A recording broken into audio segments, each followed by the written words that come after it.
Noong unang panahon sa isang bukid, doon nakatira ang isang inahing manok kasama ang 4 niyang sisiw. Sa 4 na sisiw, pula ang pinakauna. Ito ay masigla at maligalig. Siya ay responsable at masipag sa gawaing bahay. Ang pangalawang sisiw ay madaldal naman. Madalas niyang kinakausap yung ibang mga hayop sa bukid at nakikipaglaro. Ang pangatlong sisiw naman ay maalaga sa kanyang itsura. Hindi siya nagtatrabaho. Sa halip, binubuhos niya ang kanyang oras sa pag-ayos ng kanyang mga balahibo at kuko. Ang pinakahuling sisiw ay antukin. Kahit saan man siya, ay palaging natutulog. Araw-araw sinasamahan ng pulang sisiw ang kanyang inahin para makakuha ng butil at buto na kakainin. Humingi sila ng tulong sa ibang mga sisiw ngunit walang gustong tumulong. Masyado silang abala sa kanilang sariling ginagawa. Ang pulang sisiw at ang inahing manok ay lumabas kinaumagahan. Nagtanim ng butil, nag-ani ng mga pananim at dinala ito sa bigasan upang gumawa ng harina para sa tinapay. Noong nakauwi na ang inahin at ang pulang sisiw sa kanilang tahanan, dala ang mga butil at tinapay. Dali-daling pumunta ang mga sisiw sa kanila at kinain ang dala nila. Nagpatuloy ito ng ilang linggo. Araw-araw ang inahing manok at ang pulang sisiw ay nagtatrabaho habang ang ibang sisiw ay kumakain at nagsasaya lamang. Lumaki na ang mga ito, ngunit wala pa ring pagbabago. Nakita ito ng inahing manok at nalungkot. Nakita ito ng panganay at pinuntahan ng kanyang ina. Ina, kahit na ikaw ay malungkot, walang magbabago. Kailangan nating maghanap ng solusyon para sila ay magbago. Tama ka anak, ngunit ano ang magpapabago sa kanila? Mayroon akong idea. Sinabi niya ang plano niya sa kanyang ina. Araw-araw pagkatapos ng trabaho, sila ay umuwi nang walang dalang pagkain ng 3 araw. Nagutom ang ibang inahin dahil walang pagkain. Nakasanayan na ng pangalawang inahin na makipag-usap sa ibang hayop. Pero dahil sa walang makain, nawalan ito ng gana. Sa sobrang gutom ng pangatlong inahin, hindi na niya naalagaan ang kanyang mga balahibo. Sa 4 araw, hindi na sila makatulog dahil sa sobrang gutom. Hinintay nila ang kanilang ina na makauwi na may dalang pagkain. Nang nakauwi ang ina sa kanilang tahanan, nagmakaawa ang 3 anak niya na bigyan sila ng pagkain. Ako lang at ang iyong ate ang kumikilos dito. Hindi sapat na kaming dalawa lang ang nagtatrabaho. Kapag kayo ay sumama, mas magiging madali ang trabaho. Kaya simula bukas, sasama kayo sa amin. Sinabi ito ng inahing manok at binigyan sila ng maliliit na piraso ng tinapay. Simula noon, ang 3 sisiw ay sumasama na sa kanilang ina para magtrabaho para sa pagkain. Isinantabi nila ang kanilang katamaran at nagsimula magtrabaho at naglagay ng pagkain.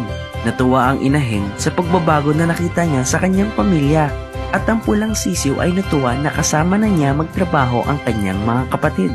Moral, maging responsable. Maraming magandang mangyayari kapag ikaw ay magsisipag. Ang kwento ng isang sisiw. Ito ay isang kwento tungkol sa isang matalinong maliit na sisiw. Noong unang panahon sa isang magandang nayon, malapit sa tabing ilog, sa isang maliit na kubo ay naninirahan ng isang inahing manok. Ang inahing manok ay nangitlog ng 12 mga paa, kung saan ang 10 itlog ay napisa sa sisiw, ngunit ang 2 ay nanatiling mga itlog. Iniwan ng inahing manok ang 2 hindi napisang itlog sa kamalig at nagpunta sa labas upang maghanap ng pagkain kasama ang 10 maliliit na sisiw. Samantala, ang isang itlog mula sa 2 hindi napisang itlog ay napisa sa pamamagitan ng pagtuktok sa itlog gamit ang kanyang malit na tuka mula sa loob.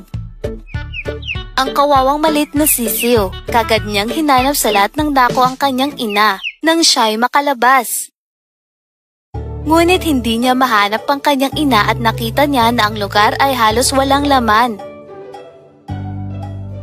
Naging malungkot ang maliit na sisiw kaya nagpasya siyang hanapin ang kanyang ina ng mag-isa.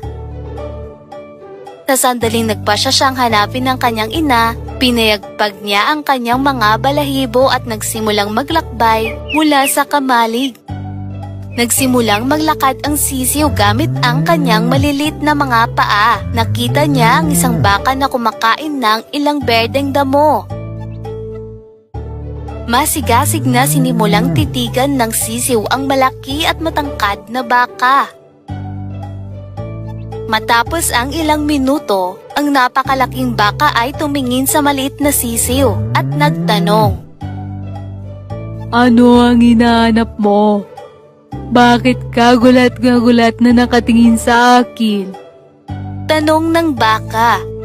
Ikaw ba ang aking ina? Inosenteng tanong ng sisiw. Naawa ang baka habang tinititigan ang inosenteng sisiw at sinabing, Tumingin ka sa akin, tingnan mo kung gaano ako kalaki at katangkad. Ang iyong ina ay mas maliit kaysa sa akin. O, ang aking ina ay mas maliit kaysa sa iyo? tanong ng sisiw. Pagkatapos ay pinagpatuloy niya ang kanyang paghahanap. Pagkalipas ng ilang oras, nakita ng sisiw ang kambing na kumakain ng ilang dahon. Lumapit siya sa kambing at nagtanong. Tila, mas maliit ka sa isang baka. Ikaw ba ang aking ina? Tanong ng maliit na sisiw. Mas maliit nga ako sa isang baka. Ngunit mayroon akong 4 na paa. Gayunpaman tulad mo, ang iyong ina ay may taglay na 2 binti at 2 mga pakpak. Sabi ng kambing. Ang maliit na sisiw ay naging malungkot na marinig ang sinabi ng kambing. Nagpasya siyang maglakad pa at ipagpatuloy ang paghahanap para sa kanyang ina. Habang naglalakad siya palayo, narinig ng sisiw ang isang "Kakaw!" na tunog. Naalala ng maliit na sisiw ang sinabi ng kambing at naisip na, marahil lang uwak ang aking ina. Kaya tinanong niya ang uwak. Mayroon kang 2 mga paa at mga pakpak. Kaya ikaw ba ang aking ina? Oo, totoo na mayroon akong 2 mga paa at mga pakpak. Ngunit kaya kong lumipad ng mas mataas kaysa sa iyong ina. Gayon din ang iyong ina ay mas malaki, ang laki kaysa sa akin. Ang kanyang mga paa ay mas mahaba kaysa sa akin. At ang iyong ina ay hindi kayang mag-ka tulad ko. Tugon ng uwak. Pagka dinig dito ang sisiw ay nalungkot kahit ang uwak ay naawa para sa malit na sisiw. Sinabi ng uwak na, Huwag kang malungkot. Subukan mong maglakad pa. Sigurado akong mahanap mo ang iyong ina. Pagkasabi nito, ang uwak ay lumipad palayo. Ang usapan nila ng uwak ay nagdala ng inspirasyon sa sisiw at sinimulan niyang magpatuloy pa. Gamit ang kanyang cute na mga paa, mabilis siyang naglakad sa tabi ng lawa at doon nakita niya ang isang pato kasama ang kanyang mga bibe. Ang malit na sisiw ay napakasaya na makita ng ilang pagkakahawik sa pato na sinabi sa kanya ng uwak at tumakbo siya papunta sa pato na umiiyak na, Ina! Ina!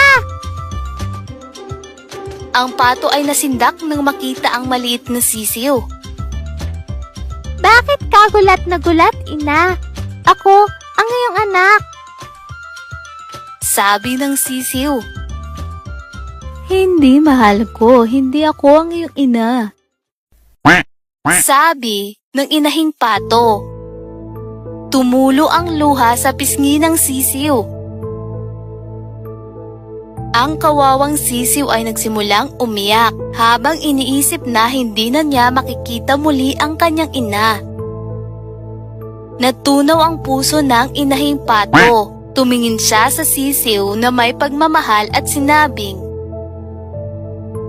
Bakit ka umiiyak, mahal? Hayaan mo, tutulungan kita. Ang sisiw ay nagsimulang sabihin sa pato ang kanyang malungkot na kwento mula sa simula. Ang pato ay sumagot ng may pagmamahal na, Oh, mahal, ang iyong ina ay hindi nagkukwak tulad ng sa akin. Ang iyong ina ay nag-kukuruk Mayroong isang kalapati sa isang malapit na puno ang nakinig sa buong usapan sa pagitan ng pato at ang malit na sisiw. Nagpasya siyang tulungan ng sisiw at lumipad patungo sa kanya. Pumunta ka sa dulo ng lawang ito at maaari mong mahanap ang iyong ina sa banda roon. Sabi ng kalapati at lumipad palayo.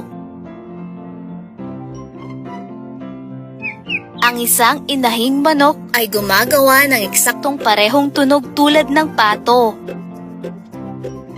Habang naglakad pa ang malit na sisiw, narinig niya ang isang tunog. Kukurukuku! Mabilis siyang tumakbo at sinundan ang tunog. Nakita niya ang isang inahing manok na may 2 binti, mga pakpak na mas malaki kaysa sa uwak, at ang inahing manok ay nagsasabi ng kukurukuku. Ang sisiw ay nagpasya na ito ang kanyang ina at tinawag ito na Ina! Ina! Ang inahing manok ay lumiko nang marinig ang tunog na ito at agad niyang nakilala ang kanyang anak.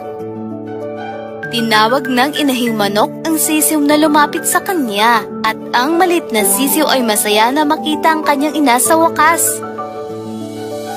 Niyakap ng inahing manok ang sisiw sa kanyang mga bisig at pinalibutan ang kanyang anak ng pagmamahal sa pagitan ng kanyang mga pakpak. Sinabi ng inahing manok sa sisiw, Bakit hindi ka nanatili sa bahay, mahal? Umalis ako upang kumuha ng pagkain at ako'y pabalik na sa iyo ngayon. Ang inahing manok ay sabik na malaman kung paano lumabas ang malit na sisiw upang hanapin siya, kaya tinanong niya ang sisiw ng masigasig.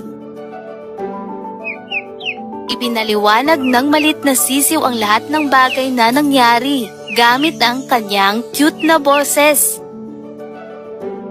Kwento niya sa kanyang ina kung kano siya katapang na hinarap ang mapanganib na paglalakbay upang mahanap siya. Sa pagtatapos ng kwento ng sisiw, ang inang manok ay namangha. Ngunit higit sa lahat, masayang masaya siya. Natuklasan kung gaano naging matapang ang kanyang anak na sisiw.